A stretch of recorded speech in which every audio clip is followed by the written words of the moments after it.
Reading the Bible one chapter at a time. I have never read the Bible, so this is all very new to me. I just give my kind of honest thoughts and reactions, and I'm actually going to reread Genesis 17 today because I really wanted to get a better feel for how I was kind of understanding the storylines, because it seems very important moving forward, because I haven't even started Exodus yet. So, Genesis 16, the birth of Ishmael. If I remember right, that we don't really go into too much about him, but it seems very important because it is a son of Abram, the first one that he has, as far as we can, that it's written, at least in the Bible so far. So, let's get into Genesis 17, so where we go. Gosh, it's a beautiful day out here too. Abram is named Abraham. Yes, that's right. Finally, because I always want to call him Abraham, and it's been Abram this whole time. So, Abram is named Abraham, Genesis 17. When Abram was 99 years old, the Lord appeared to him and said, I am El Shaddai, God Almighty. I don't know, did I say that right? El Shaddai? I think so. I'm going to say it again. All right, so when Abram was 99 years old, the Lord appeared to him and said, I am El Shaddai, God Almighty. Serve me faithfully and live a blameless life. I will make a covenant with you by which I will guarantee to give you countless descendants. So wait, I thought, serve me faithfully and live a blameless life. So I guess this is where God is telling Abram at this point, now that he's 99 years old, at this point he's telling him, hey, guess what? You need to serve me faithfully and live a blameless life from this point on. That's what I'm kind of reading at this point. So maybe everything in the past that Abram has done is forgiven or irrelevant, or I won't say irrelevant, but something along those lines. Okay. At this, kind of weird way to put it, but at this, Abram fell face down on the ground. Then God said to him, this is my covenant with you. I will make you the father of a multitude of nations.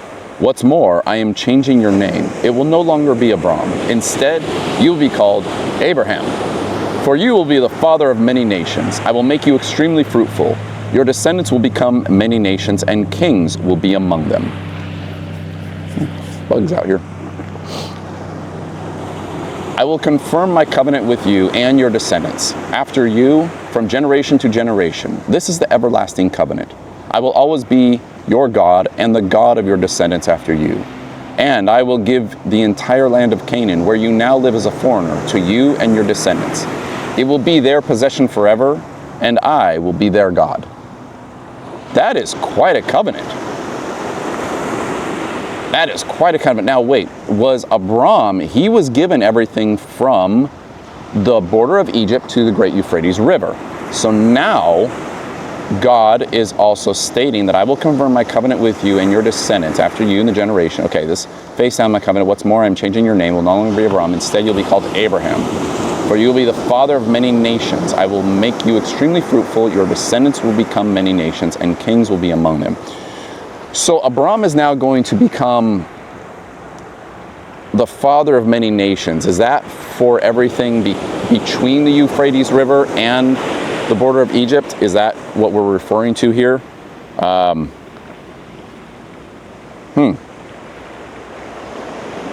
This is an interesting thought because I have not read the Quran. I know that there are many other denominations, and Islam takes after the Bible certain areas from the Old Testament. And I don't know anything. I'm just a guy reading the Bible. But I never realized or understood that in the Bible, Abram is now being named Abraham and was given the land by the Lord from all of that area, where currently it's, my understanding of things is primarily all Islam and Muslims in that region, the Middle East. So it really changes my mindset about thinking about things. If that's how it's written in here, I don't really know how else to interpret things. Okay. The mark of the covenant. Then God said to Abraham, I kind of like calling him Abraham now. Your responsibility is to obey the terms of the covenant. You and all your descendants have this continual responsibility. This is the covenant that you and your descendants must keep. Each male among you must be circumcised. You must cut off the flesh of your foreskin as a sign of the covenant between me and you. From generation to generation, every male must be circumcised on the 8th day after his birth. Okay, the 8th day after his birth. This applies not only to members of your family, but also to the servants born in your household and the foreign-born servants whom you have purchased. All must be circumcised. Your bodies will bear the mark of my everlasting covenant. Any male who fails to be circumcised will be cut off from the covenant family for breaking the covenant. So women are not... Okay, so this is a thought, actually. So then God said to Abram, your responsibility is to obey the terms of this covenant. You and all your descendants have this continual responsibility. All males must be circumcised. So men must be circumcised to obey the terms of the covenant, and if they do not get circumcised, they are not obeying the rules of the terms of the covenant. Women, though, as far as I'm understanding on all of this, nothing states about women, so they don't have to obey the terms of the covenant. To back up here, though, at this time Abram fell face down. Then God said, this is my covenant with you. I will make you the father of a multitude of nations. So I will confirm my covenant. You will be the father of many nations. Extremely fruitful. Your descendants will become many nations, and kings will be among them. So the covenant is that the men always must be circumcised, the servants, those foreign-born, all of that.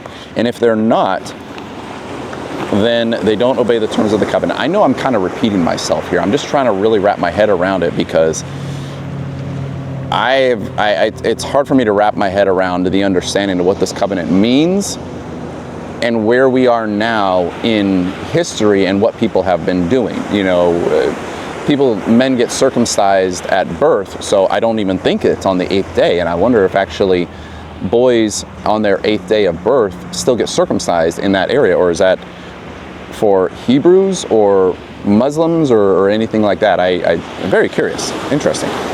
Okay. Sarai is named Sarah. That's right. So now we get to call them Abraham and Sarah, which is a little easier. Then God said to Abraham, regarding Sarai, your wife, her name will no longer be Sarai. From now on, her name will be Sarah. And I will bless her and give you a son from her. Yay! Now, Sarah will be happy. Yes, I will bless her richly, and she will become the mother of many nations. Kings of nations will be among her descendants. That actually makes me think about things, though, because now this feels like the potential of war happening, because that angel came earlier and told Hagar, where is it? Hagar gave to Abraham and named him Ishmael, but she will then have many descendants from there, and they, where was that there? And then he added, I will give you more descendants than you can count. Return to your mistress, search your authority. But also now God is saying that Sarah will be the mother of many nations, and kings of nations will be among her descendants. This feels like there's definitely going to be conflict later on between the mother of Hagar and Sarah. Even if it's not directly between them, but their descendants somewhere going down the road. I hadn't looked at that before the first time I read this. Okay. Then Abraham bowed down to the ground, but he laughed to himself in disbelief. Could you imagine that? You're hanging out there with God. He's saying, hey, you know what? Your wife, Sarai, I'm going to name her Sarah. She's going to have some descendants. They're going to be kings of many nations. You're going to have a ton. And then you sit there and you just start laughing. That's awesome. Abraham's like, nah, man, total disbelief. How could I become a father at the age of 100, he thought? And how can Sarah have a baby when she is 90 years old? I mean, it is pretty good to laugh. I mean, it's a pretty hard thing to think about when you're 100 or 90 years old. I'm not even there. That's definitely, you'd want to laugh in disbelief. So Abraham said to God, may Ishmael live under your special blessing? But God replied, no. Sarah, your wife, will give birth to a son for you. You will name him Isaac. Oh, okay, so Ishmael to Hagar and Isaac to Sarah. Again, I got to remember where all this goes, but very important. And I will confirm my covenant with him as his descendants as an everlasting covenant. As for Ishmael, I will bless him also, just as you have asked. I will make him extremely fruitful and multiply his descendants. He will become the father of 12 princes, and I will make him a great nation. But my covenant will be confirmed with Isaac, who will be born to you and Sarah about this time next year. When God had finished speaking, he left Abraham. Interesting. So he became the father of 12 princes. So Ishmael is going to become the father of 12 princes. Interesting. And I might have to pause because there's a siren going by. One moment. All right, that was quick. On that very day, Abraham took his son Ishmael and every male in his neighborhood, in his household, not neighborhood, in his household, including those born there and those he had bought. He then circumcised them, cutting off their foreskins, just as God had told him. Abraham was 99 years old when he was circumcised, and Ishmael, his son, was 13. Both Abraham and his son Ishmael were circumcised on that same day, along with all the other men and boys of the household. Whether they were born there or bought as servants, all were circumcised with him. Woo! Could you imagine that, actually, as a man? Especially because I don't know if they had any medication back then to, heal the pain, but hey, guess what? God has spoke to me, and he wants us all to be circumcised. So go ahead and put out your penis, and I'm going to cut it. Ouch! I mean, really, just think about that for a moment. Wow. Okay. But if it means it in God's name, then obviously Abraham is going to live, a faithful and blameless life. So he's faithfully adhering to what God says.